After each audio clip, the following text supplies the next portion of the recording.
The Maori youth, they're having their own challenges, and if they can get past these challenges, they just potentially, they have so much potential. I was lucky to have my mother and father around. Stuff that happened at home with my father that suffered from PTSD, and what I experienced, it made me feel unsafe and unstable. I guess I was always on edge. Just nervous of what could happen. Yeah, I don't know what was around the corner.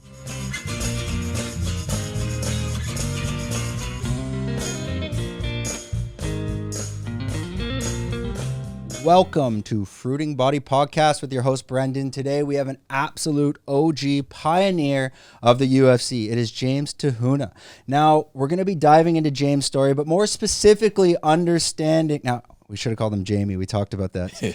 Now, he is definitely an absolute pioneer of the UFC. He was in the first UFC fight in Australia. He won that. The first born New Zealander to headline a UFC main card in New Zealand. But that's not all. We're going to be jumping into New Wave Engage as well and what he's doing for foster care. And this is kind of his new venture. We'll talk about how new that is. So without further ado, let's get this podcast started. Okay, welcome, Jamie. Thanks for having me on, man. Excited to be here. Again, we keep it light and breezy. I want to jump at the beginning of your getting into MMA, getting into boxing. My understanding now is your grandfather was a boxer on a part of the World War II on a boat, and this is kind of maybe where these fighting derive from. Can we start at that point and kind of piece that all together? My grandfather was a really big influence he had massive influence on me growing up. But he wasn't the main, he was an influence, and he was one of the reasons, but he wasn't the biggest reason. The biggest reason I got into martial arts, started out with boxing, was because it was a vehicle to help me build confidence, make me feel safe, because I had a lot of struggles going through primary school and high school growing up. Yeah, is that kind of what led you now to pursuing New Wave Engage? Yes. How did that all come together? And we'll get back to the stories. We jump around here a lot, but how did that come together? How did you just start this project? So through my experiences growing up through high school, I had a lot of difficulties with social, being social. I had social anxiety. I used to stutter a lot. I had low self-esteem, self-confidence, and just really had a lot of learning difficulties through school, and had those struggles. So through this business that I've opened up, it allows young male kids in foster care between the ages of 12 to 17, vulnerable ages, to be able to reduce isolation through connection of taking the kids out to the gym, or taking them out to sports or swimming or piano lessons or something. Just being able to be there for them as a strong male figure, to be able to connect them back to community. Did you go through foster care as a kid, or is this something how did you end up finding this? Oh, it's weird, because my father, he suffers from severe PTSD.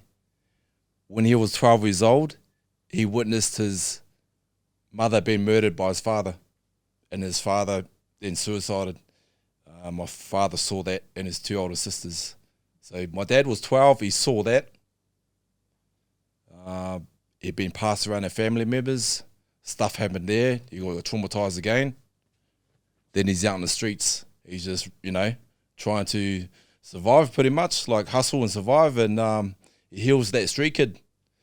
And he went through placement to placement, meaning different foster carers, and had those similar struggles. Are you sharing those stories with foster kids that you're engaging with? Some I am, when they're ready for it. Yeah, only when they're ready for it. What do you find is the biggest struggle, these cases that, come to the plate? What is the most common theme you're seeing, and what problems are they facing? The biggest problem is a losing connection with positive people, positive male figures, because when they're in foster care, a lot of the times, especially in crisis care or crisis accommodation, meaning they don't have a foster carer or placement set yet, so they're in crisis accommodation. So they're out in units or like a hotel room, stuff like that, and having random carers come through and look after them. This is kids aged 12, that you're saying 12, 15, 16. And this is happening in New Zealand. Is it more in Christchurch or it's all of New Zealand you're watching? No, I live in Australia, so it's happening in Australia, but it happens in New Zealand too. I'm not too sure where else, but it's happening. It's happening. These kids are in crisis accommodation. There's an organisation that takes care of these kids, and they'll provide the emergency accommodation and the carers, the professional carers. How did you decide, okay, I want to pursue this? I mean, there's always the day of the idea and the pen to the paper. I'm going to make this happen. I mean, your website's live. It seems like you got this 12-week program going on. How did this kickstart? The Maori youth, they're having their own challenges, and if they can get past these challenges, they just potentially, like, they have so much potential. I mean, I was lucky to have my mother and father around. My stuff that happened at home with my father that suffered from PTSD, and what I experienced, it made me feel unsafe and unstable. I guess, like, I was always on edge. Just nervous of what could happen. And yeah, I don't know what was around the corner. Like, Dad he's my best mate. He's my best mate today.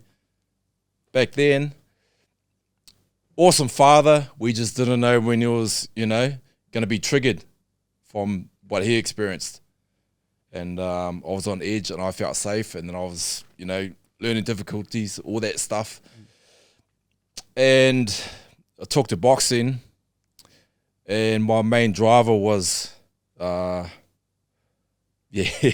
another story too. So, my main driver was able to get me to experience those trenches as you experience in combat sports.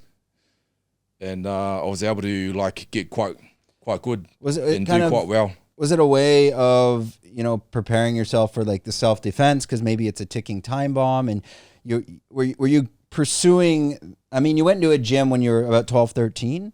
Yep. When you first started, how did you step into that gym, and why were you doing that? Were you like, okay, I want to take this so I feel more confident in my own home? So I grew up watching Mike Tyson fight on TV, and I just thought, man, that guy's in a power position, he doesn't fear no one, sort of thing, and I wanted to feel that and be that person, to be able to stand up for that person that my dad turned into. And pretty much like my dad turned into the devil. Like, when he was triggered and went into crisis, he turned into the devil, and he would make everyone in the environment suffer, and he was a different person. So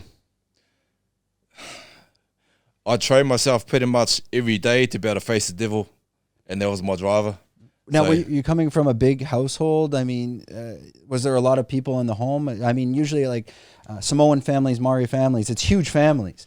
Family of four, my older brother and my mum. Yeah, so we all worked together as a team to be able to manage Dad and support him, because he didn't have much support. He did have, like, counselling and many different therapies and talk therapies and stuff, but wasn't able to connect with him. And I guess just through experience and time, our family was able to recognise those triggers. We were able to come up with like deflection supports. methods. Or Yeah. Kind of like, how to sit down with him, be there for him, be able to listen to him, understand him, show empathy, compassion, and be able to move up together. So when you find the gym, you're getting into boxing. I mean, obviously at this point, do you have aspirations and goals to be the champion of, I mean, UFC probably was still in its infancy back then. So did you start to see a vision of a goal? Because at one point, I mean, you've went through the stages to get into the UFC and become a pioneer, especially as a New Zealander and representing that. Did you see that, or was it kind of step by step, slowly moving? It was, I think that's, yeah, I had my role models. My role models always change every single year. You know, they went from Mike Tyson to David Tua, he was a great boxer, to watching the Pride fights and Vanderlei Silva and K1, Mark Hunt, and all those guys. And I was just trying to emulate them and get good at what I was doing, and it kind of evolved from there. I took some. I guess there wasn't really much MMA training back then, so there was only like a small handful of us that were training in Sydney, and we'll get together and then practice some moves and see what worked and stuff like that, and just rolled out from there. How I mean, back then, most fighters, I'm assuming, whether it was an outlet or I don't even say a hobby, it definitely wasn't for the money back then, because the money probably was almost non-existent back in the early in the 90s. Now, as you're getting into the 2000s, that's obviously getting much better. These role models like Mark Hunt, when do you finally connect with them and you meet your hero, let's say? I'll never forget that day too. Mark Hunt was getting ready for his first MMA fight. It was in Pride. He just crossed over from K1. He was getting ready for his fight, and we shared the same jiu-jitsu coach. And my jiu-jitsu coach called me up one Friday night and said, "Can you come in tomorrow? And we can do some, MMA style jiu-jitsu in the morning." And we got another MMA fighter there. He didn't say who it was, so I rocked up the next morning, and I rocked up a little bit late because I travelled an hour and a half to get there. What year was this approximately? About 2004 or 5. About 2004 or 5.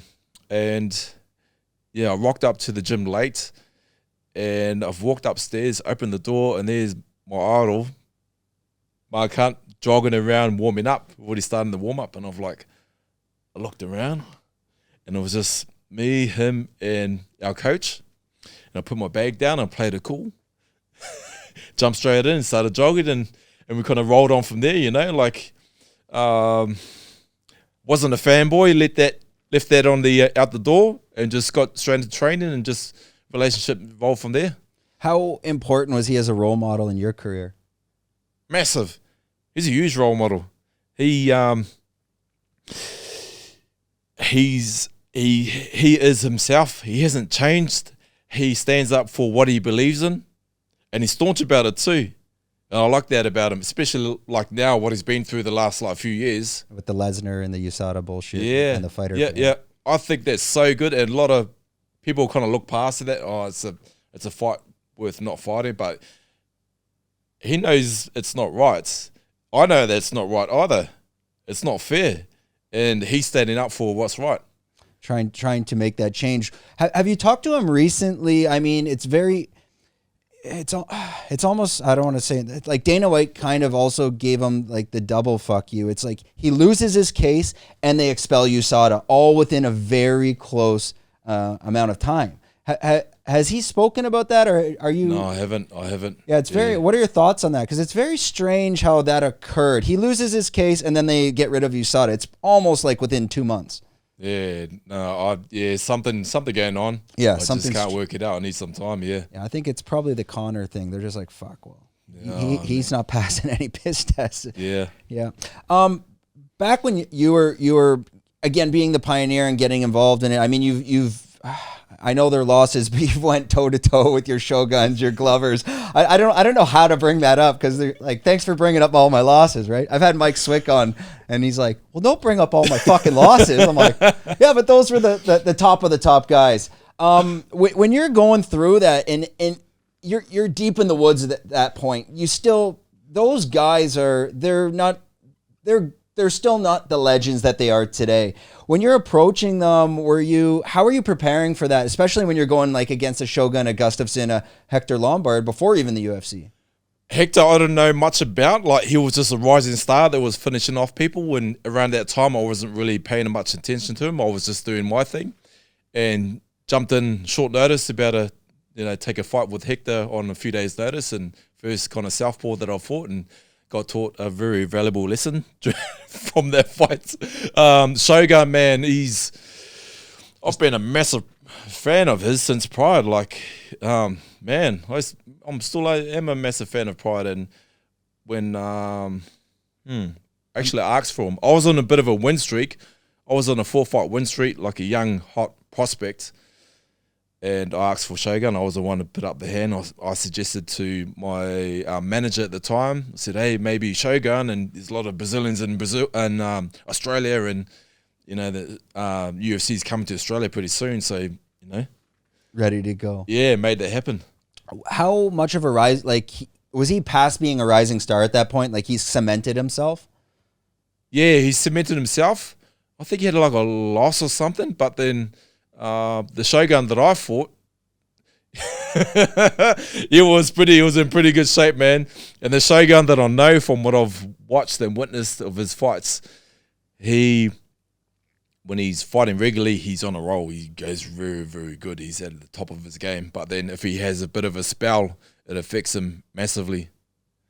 And I know that the last loss that he had a bit of a spell before then, and then had that loss, and then rolled on straight after that fight to fight me, and then he was back in form, so I got found out. I think he only just retired too. Yeah, I mean, not too long ago. Even guys like Mark Hunt, he's got to be probably 49, and I think he only retired 5 years ago.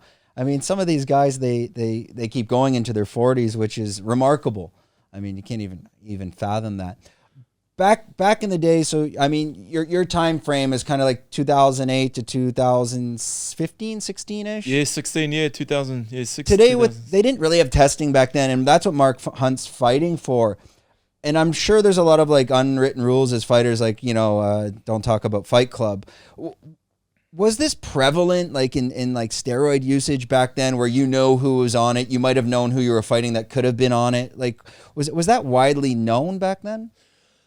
Oh, there was talks and stuff like that. I didn't really go into it. I was just like tunnel vision on what I was going to do and what I was doing for training and who my next fight was going to be.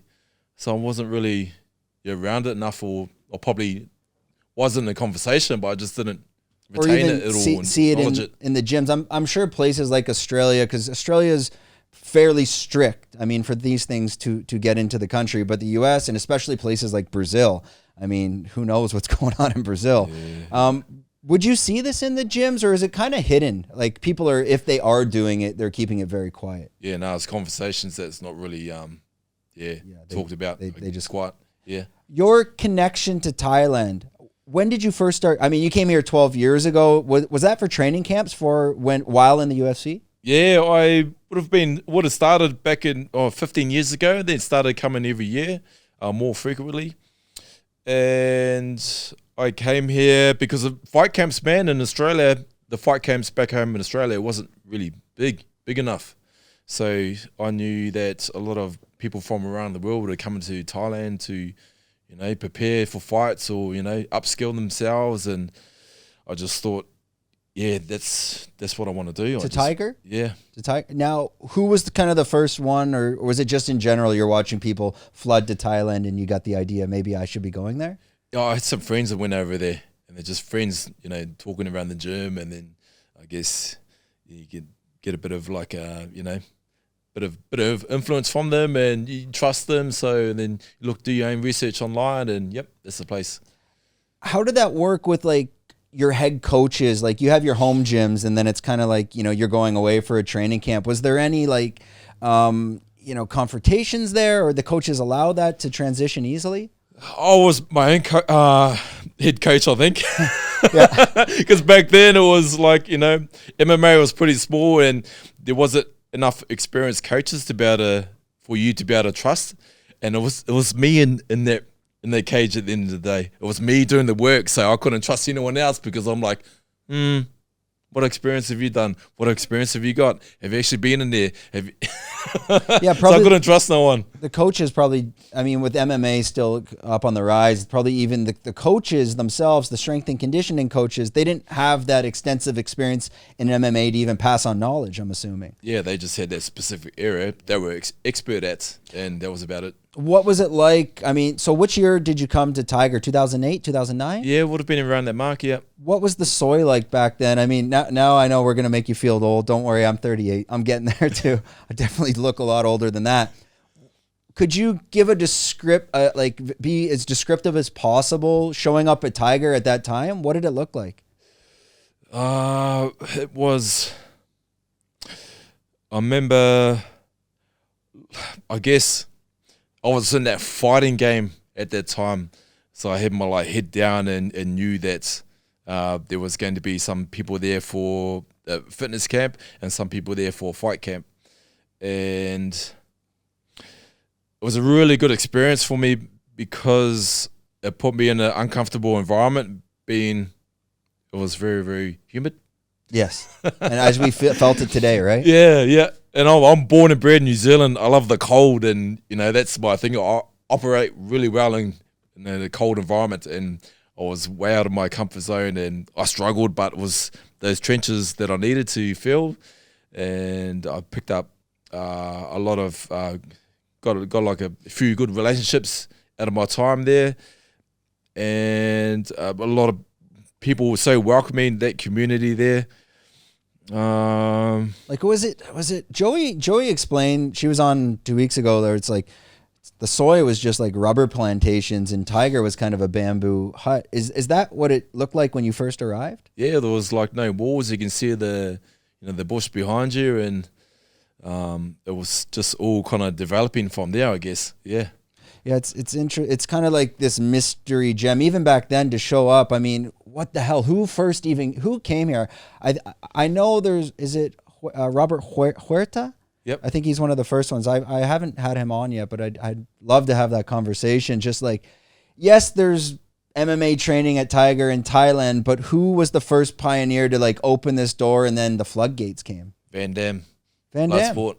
Yep. From kickboxer, right? Yeah. Kickboxer. I seen that. I was like, wow, that's where I need to go. Yeah, I won't go too deep into I don't think I've told this on this podcast. I almost had Van Dam on this podcast by about 3 hours. I'll tell the story quick, and I have voice notes from him on my phone. I won't go deep. It's a long story, but basically it was 5 p.m. at night. We've been talking for weeks. He needed to record. Can I tell this? Yeah, I can. Fuck it. It's so late now. They made me sign some stuff. Anyways, he was supposed to record a voiceover for the Minions sports ride. Somehow they found me, and I had a studio. He was staying over here. You're right. And his assistant reaches out to me, and she's like, yeah, he needs to just use your mics and come in. I'm like, who? They're like, oh, Jean Claude Van Dam. I'm like, yes. And everything was signed, ready to go. Sorry, I guess it went a bit longer. So at 5 p.m., he's supposed to come on the podcast at 8 a.m. because he had to be there to match USA time and do the voiceover. So at 5 p.m., he calls me up and he's like, yeah, you tell the studio that I'm going to come at 2 p.m. I'm like, number one, I'm not coordinating any of this. You're using my studio. And I'm like, and number two, 2 p.m. in Thailand is like, what time in USA? He's like, I don't know. We'll figure it out there. He's like, okay, never mind. I'm not doing it. It all fell apart. But I've showed a few people that I have on my WhatsApp tons of voice notes from me and him going back. Yeah, right. Okay. That's as close as I got to him because he comes and he stays at a hotel around here once a year. But maybe one day. That's why I didn't want to tell that story. So maybe I'll cut that out later. Now you're going back and forth between Australia and Thailand. Are you just coming here for like a 1 week, a 2 week? What? How long were these camps? 1 week, 2 weeks, a few weeks, a month at a time. It was just being around that environment, like fighters getting around there, being around that. You're a product of your environment. I've always believed in that to this day, still do. I just surrounded myself with fighters, competitors. Were they okay? So today, now you're training at Bangtao Muay Thai and MMA, and we were going to do this podcast and ran into each other at the HIT class. they have two types of classes there now. Like they've put the pros training on one side, and then a guy like me that can go and do Muay Thai on the other side. But Tiger back in the day, was it like 90% pros and then the 10% were just, tourist punching bags? I can't even remember, man. I had that much tunnel vision when I was over there. That was all about me. Times have changed, but yeah, I've become really good mates with Ray and Brian, and they really teed me up with good guys to work with, and they were probably the old owners, right? Yeah, the original owners. Yep. Now I think it's a Thai guy. I forget his name now, as well. So they were kind of. Are they babysitting you while you're here? They're giving you a program. Like, is there scheduling? Oh, no, not really. It was just like pretty much like winging it sort of thing. Because we're fighters are part of that circle, and Brian was living in Sydney at the time, and we had that connection, been competing on similar shows, and Ray was cool guy too, so I got to know him really well, and we just all like in that circle and looked after each other. Now are you living in Sydney, or where are you living now? Living in Sydney. So you've met your role model, Mark Hunt, as you're coming up into the game, but you would have then became the role models for the younger crowd, such as guys like maybe I saw you on a podcast with Robert Whittaker, but even guys like Tai Tuivasa. I don't know that whole connection, and that's why I'm asking the question. It's more, who then, who did you become the hero for? Man, I couldn't answer that. I don't know. But Bam Bam, Tai Tuivasa, and Tyson Pedro, I met them when they were just kids. So I used to train under a coach, Pedro, and Tyson Pedro's son, John Pedro's son, was 11, 12 years old at the time. Holy shit. And he would train with us, young kid, and he's competing against older kids, and everyone around us that knew of Tyson, we knew that he was going to be something special because he was quite disciplined at that age, and he would retain a lot of stuff really, really quickly, and he just had a lot of determination. So no matter which path he took, business or sports or whatever, he was going to do, well at it. And with Ty, he was the other direction. He was a naughty little kid that would have been like 12 years old. They'd come to the gym because I think his mum and dad sent him to the gym to try and, put him back in line, and it was just... He hasn't changed. No, I've seen him over at Bangtao, maybe at least a year ago as well. I mean, he's probably just turning 30, but he does have a very good spirit. I mean, he brings a lot of energy to the gym. He makes it, like a day like today was painful. He can kind of make it a bit more funny, let's say. He's really mature now. I guess, how old is he now? Late 20s? He's got to be almost 30 now. Almost 30? Yeah, 28 to 30 something, yeah, I'm guessing. He's been around adults for a long time, adult men, and he's really mature for his age. He's developed into, man. Yeah, I saw one of his podcasts, and he was saying that he was the punching bag for Mark Hunt. Is this true? I think everyone was. Even yourself? Yeah. Oh, yeah. I've been there before, but I guess you get to learn how to, how important your guard is, and so he teaches you a few lessons. Yeah. You've spoke a lot about on when you kind of ended up decided to retire, and you had a brain lesion. Just you have rough fights. You're getting concussions maybe while training. Is this still prevalent in these gyms, or have you seen? Obviously you're probably not in there as active, but are people pulling back now on this hard sparring? I think so. Yeah, definitely. Because back then it wasn't a thing, and if, like for myself, for example, if I'd cop a knock in training, because training is the hardest part about getting to a fight, I would cop a knock on training, and if I buckle the knees or something, then just brush it aside, and you got to continue on and get the job done, finish what you're doing. And that was the mindset that you had, I guess. finish the job and then carry on the next day. And then maybe spar another couple of days, you know, where your brain's still rattled and trying to recover and all that stuff. Now, they're bringing doctors into the gym at a certain level to, you know, at least make sure the guys are okay to fight. I mean, you told a story where you're sparring and you got hit so hard, but you don't remember it, and you kind of came to like almost 15 minutes later or longer of what the fuck just happened.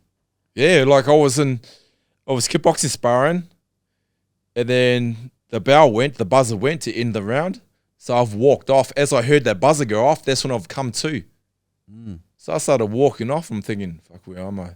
And I see my brother on the seat. So I sat down next to him and I kind of like gathered my thoughts and try to work out what I was doing here.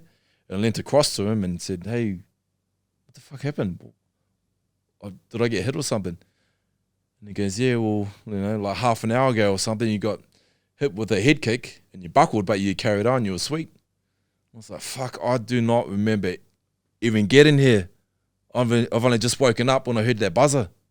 So that was pretty scary.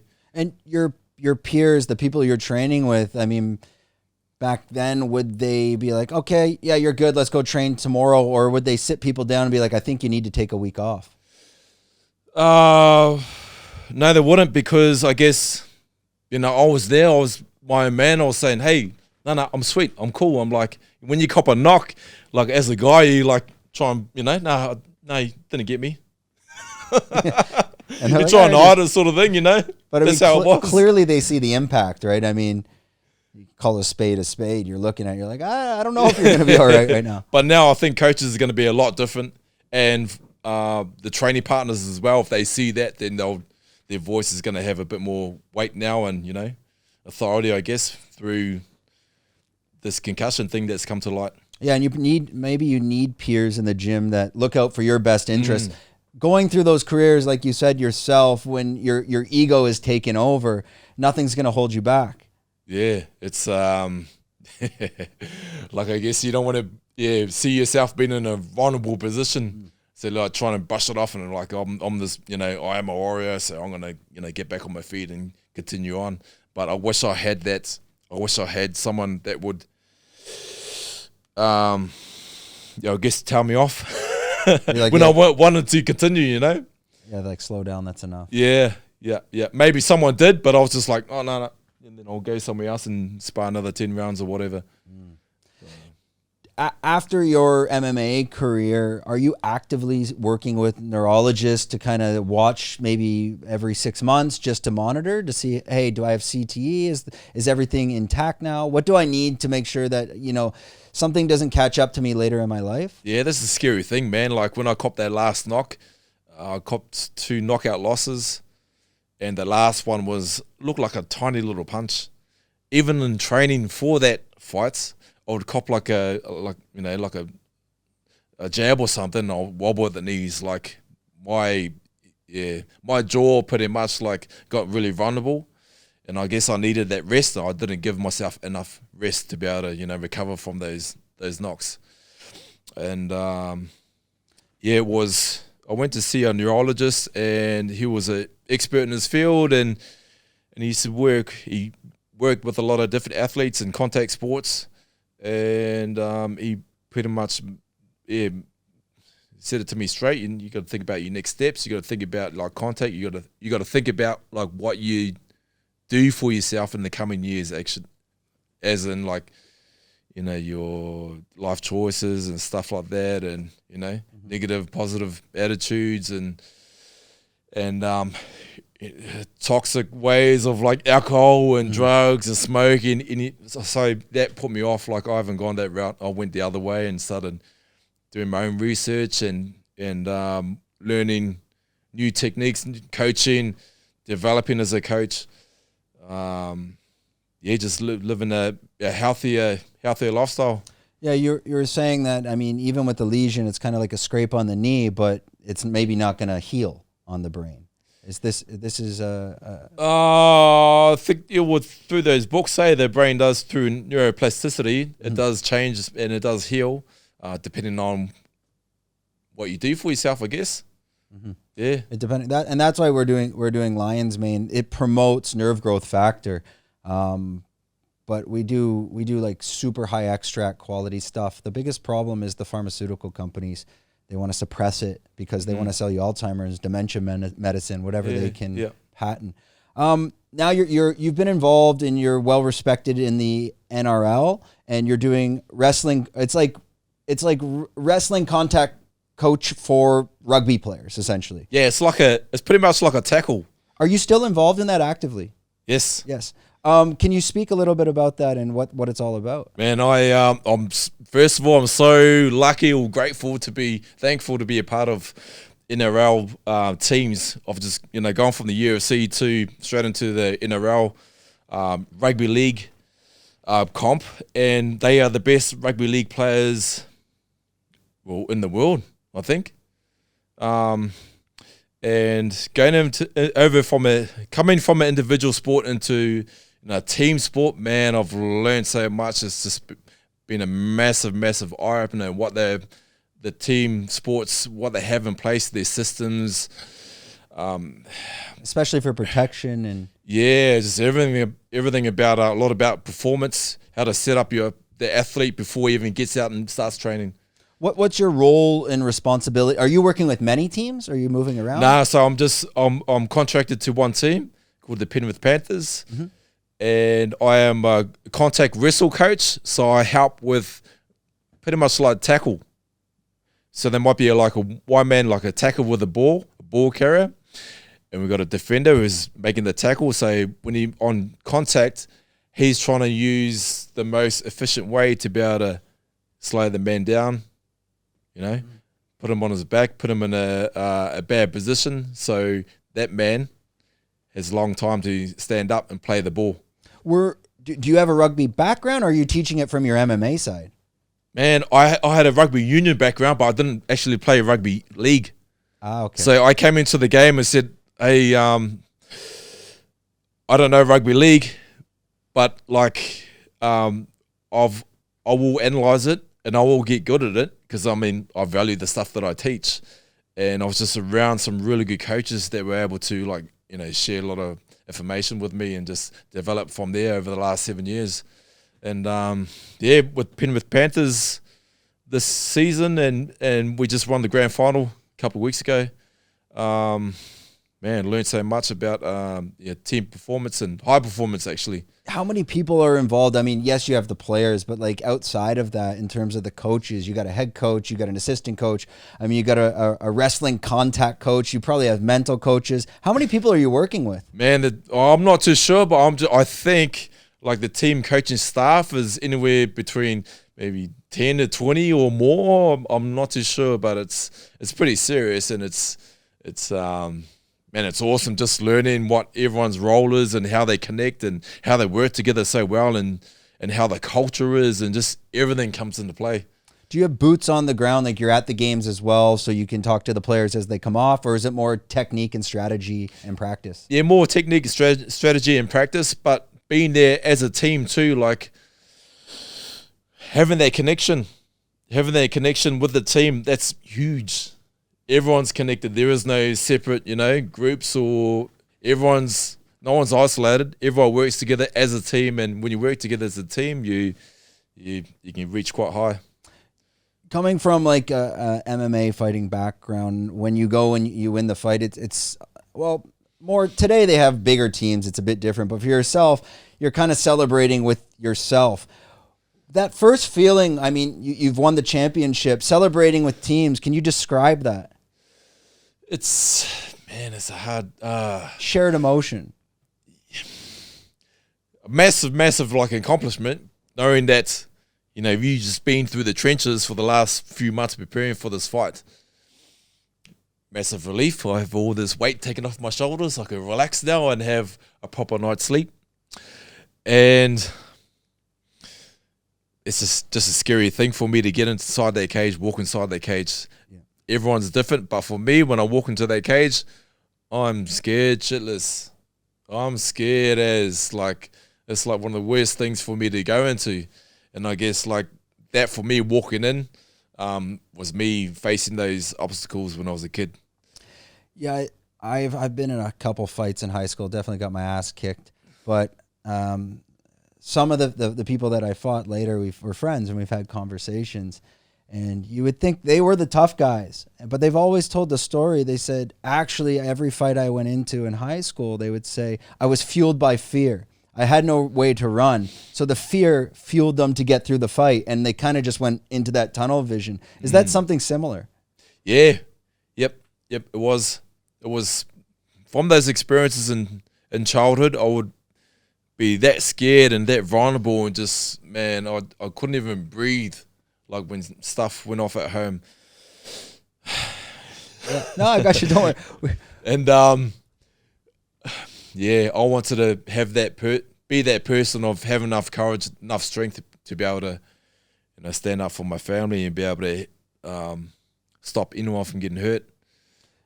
Have you now dealing with New Wave Engage? Can you see that boots on the ground, that impact on kids? Are you connecting with them almost on a personal level where you could pick up a phone? Like, what's the relationship like that? Yeah, some of the kids I can, some not right there just yet. But the relationship that we have with some of the ones that I've been with for a while, to use this for example, one of the young 13-year-olds, he was trying to get into his Facebook while I was driving. He's a passenger. And he was having frustration about trying to get into his Facebook. And I'm like, just try your password. He goes, yeah, well, I can't, but it won't work, this password. I said, what's the password? He goes, Te Huna. And I've gone, yeah. They kind of like hit my heart, Yeah, so you do have, you can have a good impact on this young fella. They're in isolation. They don't have many people around them. So you're talking about the 13-year-old that wanted to change his password, and it was Te Huna, yeah. And how that affected you. Do you have other? It's not like it's not. Is it similar to like a Big Brother, like these type of programs? Yeah. Yep. Big Brother, uncle, father figure.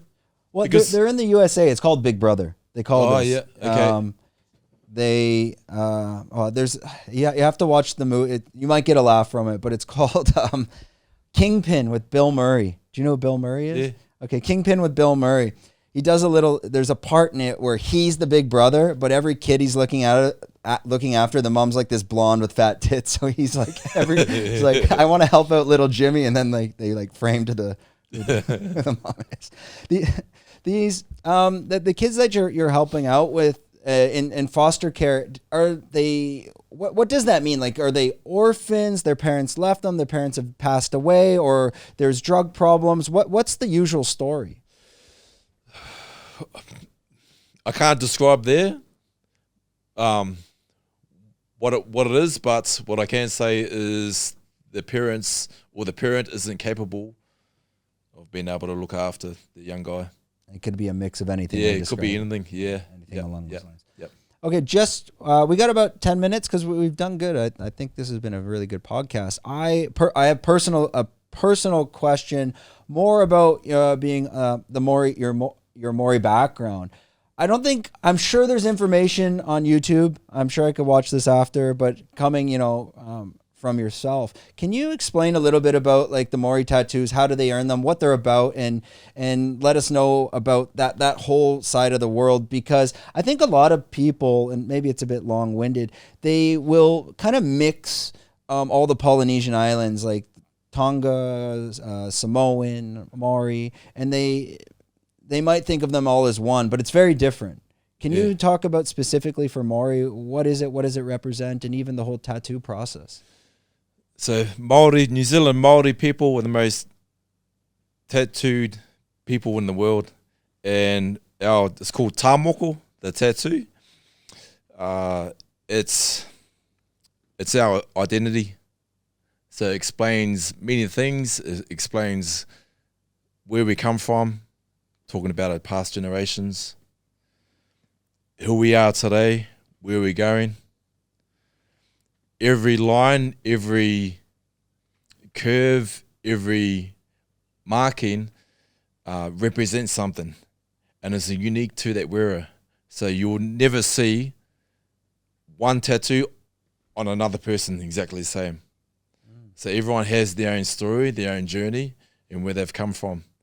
So, this is what I have at the moment. It's called a puhoro, and it's from the knees, below the knees up to the waist, and it was worn by protectors of a tribe, so the warriors of a tribe.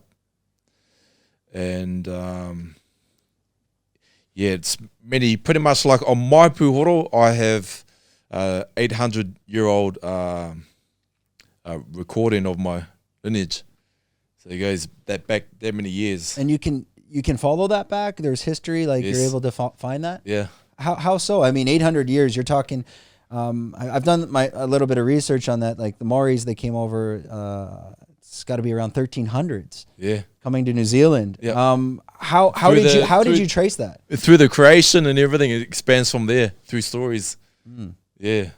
And how does that stay in the family, these stories? I mean, at a certain point, there could be some telephone there, like stories get lost, they get misinterpreted. It's passing down from, and your father's side is Maori, correct? Yep. That's passed from his grandfather and his grandfather, and the stories can stay intact. Yeah. Yep.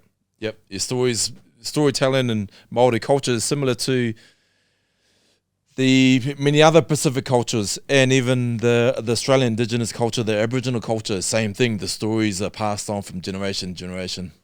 And yeah. What story would have your grandfather told you that, maybe it always comes back? What story?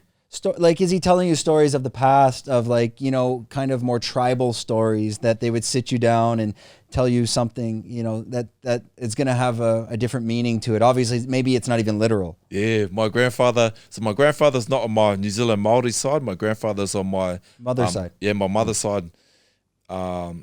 He never really spoke too much about the war and stuff like that, because when we were kids, we always, hit him up about the war and, hey, so did you kill anyone? Did you shoot anyone? Yeah. Young kids. But he kept that pretty quiet until my nana, my grandmother, she passed away. We were all staying at his place. We were parked up that night. My cousins, aunties, uncles, the whole family were all there. And then my granddad sat down. He got comfortable. He grabbed his cup of tea and he sat down and he had a sip of his tea, and then he said, "All right." And everyone's like looked around at him. He's tried to get everyone's attention. He goes, "I think it's about time for me to tell a few stories about my time when I was younger." And this is about the war, and he's never spoken anything about it. He always deters the topic, when we bring it up. And we just couldn't believe it. So then he explained himself how he was, he was a boxer on a big warship, carrying all the soldiers over. He became like a champion on that warship. And another story where he was in infantry, and then they transferred him to another job, being a driver for these inspectors. So he said one time, he drove around these inspectors, right? And he created like a good bond with these inspectors. One inspector one day asked him, "Hey, I want to show you something. Come follow me." So they go down to the secret bunker down below. He puts him in the bunker, closes the door. There's this big, massive curtain on this wall covering something alongside this long wall. And this inspector told my grandfather, "Hey, listen here, like what I'm going to show you, I want you to keep quiet and not tell a soul." So then my grandfather nodded, and the inspector went up to the wall where the curtain was, drew the curtain, and it was the Last Supper. And they're transporting it from bunker to bunker to bunker during the war, because the opposition was after, trying to build their empire. And so he was in Germany then. He was actually, okay, he wasn't just on the boat. Yeah. Yeah, wow. So he went in many countries, and and they were trying to save it and protect it. Yeah. Yeah, I think there's what is it? Is it no, not there's a movie with George Clooney about that, about paintings and they're protecting it during the war. Right. I can't remember the name of it. Yep. It's along the same lines as well. Yep. So when did he like expand, or is it kind of like they saw that and like obviously it's moving on, and then that's the end of it. That's all he's going to see. Yeah, then he told us another story about how because he's a driver, and then I think maybe he teamed up with the group of inspectors, and then they got transferred to Japan, and the inspectors and my grandfather being the driver, they were the first to drive in the middle of the heart where the Hiroshima bomb was dropped. Holy shit. So they were the first ones in there. Like, and days after, or? I'm not too sure, but yeah, they were one of the first ones in there to inspect what was going on. There's got to still be radiation. Yeah. Well, my grandfather went to 92, so maybe that's crazy. Yeah, like he lasted quite well. But these stories, it's well, they probably don't want to. I mean, it's traumatizing to go back and relive that as well. At what age was he when he ended up sharing that with you? Would have been like close to 90, I think. Okay. Yeah. I've had my grandma's 94. She shared a very interesting story with me. I'll tell you after. But it's the same thing. She shared something with me that I can't even say on camera. And it's I think they know that it's like any day. Like she's probably knocking on, it's getting there, and they just know, like, they've been holding something in that story, and right before they know they're about to go, they're like, I need to get this out at least, because then if they go, it's like, they don't have to deal with it. Okay, just before we wrap it up, we'll talk quick just a bit. What drew you back to come into Thailand? You're training over at Bang Tao Muay Thai and MMA. You're here till next week.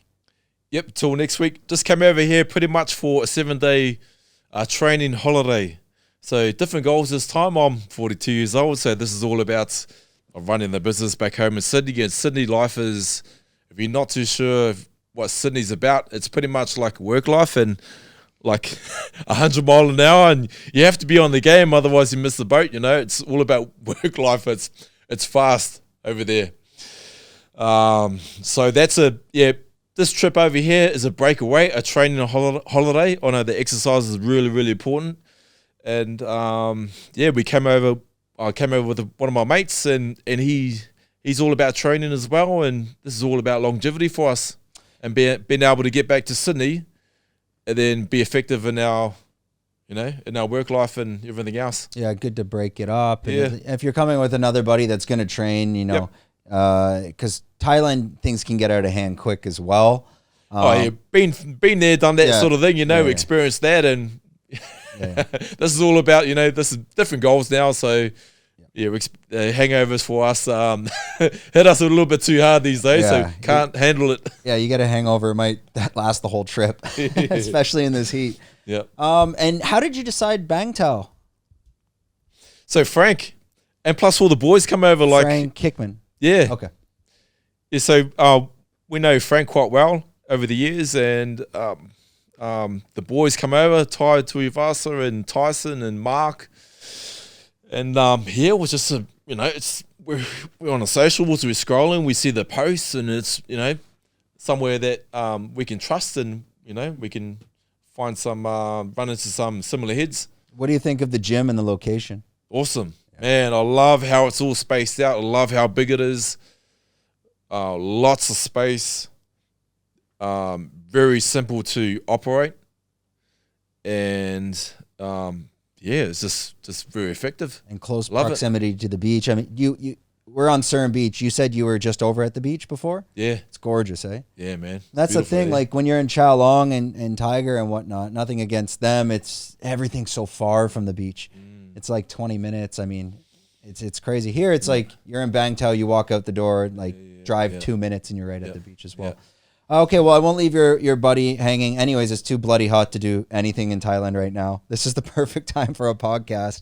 Because usually right now, depending on what you want to do, I'm not one, I don't know about you, just to lay on the beach and tan. Definitely not staying active. But it's too hot that you're kind of stuck until 3:34 before you can really get back out there. Yeah, it's I can't stay out in the sun for too long, otherwise I'll go dark pretty quick. What are you guys gonna end up doing for the rest of the day? Oh, hit the gym. Go back for the S&C class at 5, or just do your own thing? I think we're just gonna pump some weights.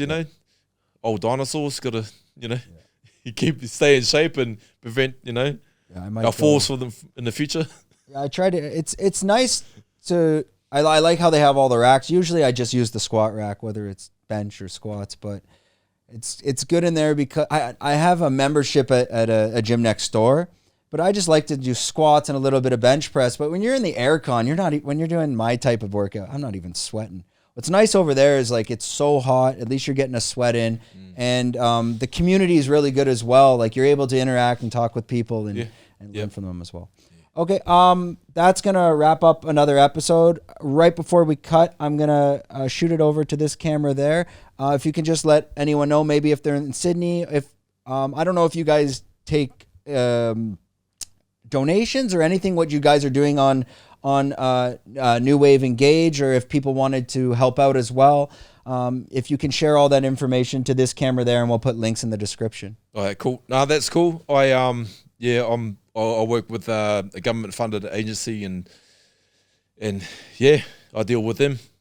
And I'll put the website for New Wave Engage, and I'll share his Instagram if you want to go check him out as well. I mean,